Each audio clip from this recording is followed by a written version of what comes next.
Y'all, Kandi said, catch a headline without her. Catch a headline without mentioning her name, okay? Those of y'all who have singles out and who sang so well, catch the headlines without her. Baby, let me tell you something. I just had to pop up on this line because I was watching. First of all, I'm laying in the bed with the jet lag. Don't worry, I'm gonna be up and at 'em for the live for the Escape and SWV show. We're going to recap that live because I don't even know if y'all remember what I look like.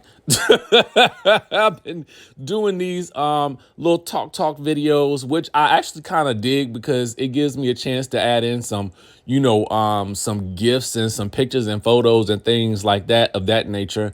And then I ain't got to get dressed. But anyway, let's get into the speak on it that she had done after last night's episode, where she is addressing not only the Tamar of it all, but also the Latocha of it all, and also the SWV and Escape of it all.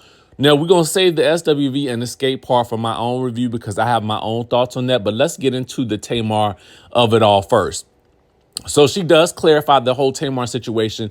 We had thought it was the Dish Nation thing, but a lot of you guys had, and I think Kempire had pointed this out. I had seen that on the Kandi Burruss fan page as well. But it was really about Tamar posting or reposting Carlos King supporting her at her concert, and then her saying something to the effect about, how he ain't gotta lie or steal nothing from nobody. Okay, so that was, I think, really the thing that made Kandi feel like she was subbing her. Especially because Kandi said the person that she's having the beef with, aka Carlos, hadn't even said nothing about it. So why was Tamar involving herself in this situation? That is what Kandi said. Now, the other thing that Kandi said was that Tamar had unfollowed her. So when she greeted her behind the scenes at the concert, she gave her a hello, which I guess Tamar took as a dry hi. If you guys remember Basketball Wives, British and Malaysia, aka season 3, the dry hi upset British so much they got into it. So maybe the dry hi upset Tamar to the point where she felt like Kandi wasn't giving her the extra that, she might normally give her. And so they got into it and they was having words. Now, Kandi said it was about 30 people walking around in the hallways watching the two of them get down into the mud and get dirty. Not get dirty. Lord, I'm turning to Giselle, adding some sauce on it. Kandi said they was getting into it. Now, they were getting aggressive. These are Candy's words, not mine. I ain't putting no extra sauce on it, okay? No hot sauce here, no Giselle here. But basically, they was getting into it. I think Don Juan and some other people was trying to get them to go into a separate room so that they was not have this conversation in front of everybody and, just basically going at it in the back of a hallway at a concert. All right. She said they was trying to, they was going at it, but they was also getting loud and they was trying to resolve it. So they was, going down in decibel level and up and down and up and down and up and down. And so Todd came and he basically was trying to calm Kandi down from, getting bucked. And apparently he told her, you know what it is. Now, maybe Tamar thought that he had turned and said to her, you know what it is. But Kandi and Todd say it was to Kandi, you know what it is. Let's get out this hallway. You arguing and going back and forth. So there's a portion of the speak on it where Todd comes in and he refutes JR's version of the story. Did Kandi call this man her dating her dating, what'd she call him? What Ashley called Joy and Clip? Yo, was on a game show. That they was on a game show.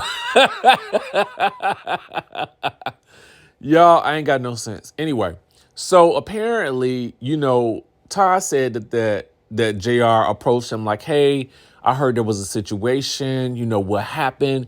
And Todd said he came at him on some very respectful type stuff. And Todd explained to him, they was arguing, I guess, or whatever. And basically he pulled Kandi, away from the situation. And, Todd said that he had seen JR around town.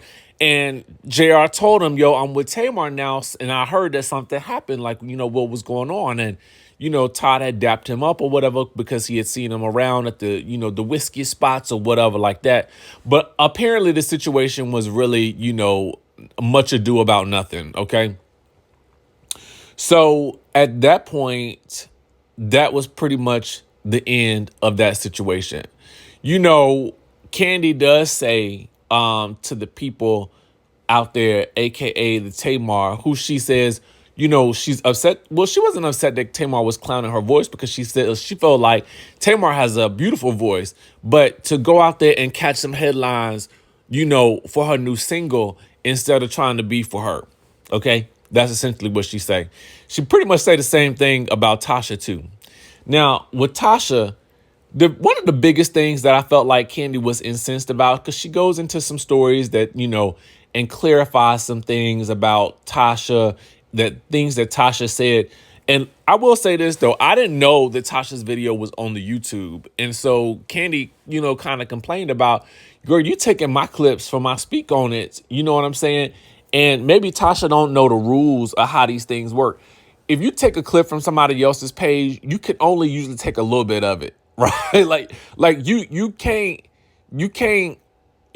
take long clips of somebody's videos on YouTube, because they can strike you at that point or whatever. So, Kandi had to, give a little warning about that. But, she was like, I'm gonna let her live. But essentially, Kandi goes down the line of, stories of, that Latocha gave of, basically making Kandi the villain in her life. And it seems to me as though Tasha is her own worst enemy, at this point, especially because she joined in on the bandwagon of clowning Kandi's vocals, because Kandi is like, so you are clowning me on vocals for leading songs that you have made money off of.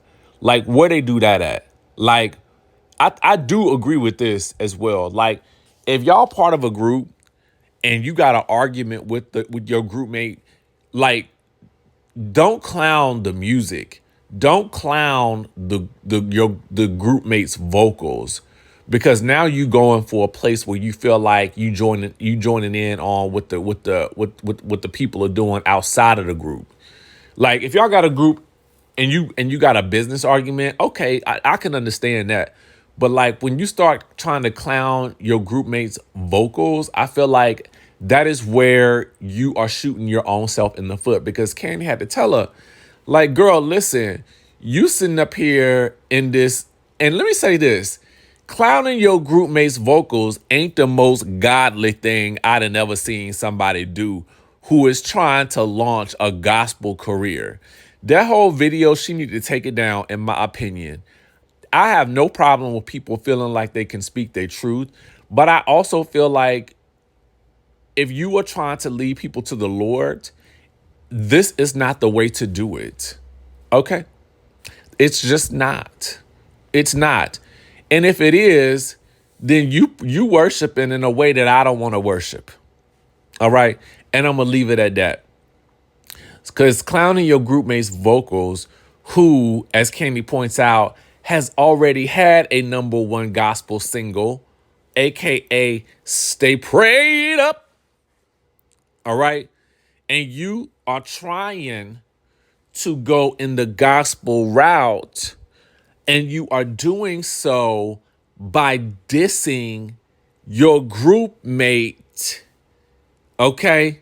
It's one thing to tell your side of a story or what you feel your perspective is, but to clown your group mate and their vocals, and then for your husband, because I don't even think Kandi got into Rocky's phone conversation with Tasha K, because in that conversation, I mean, I don't know. I just feel like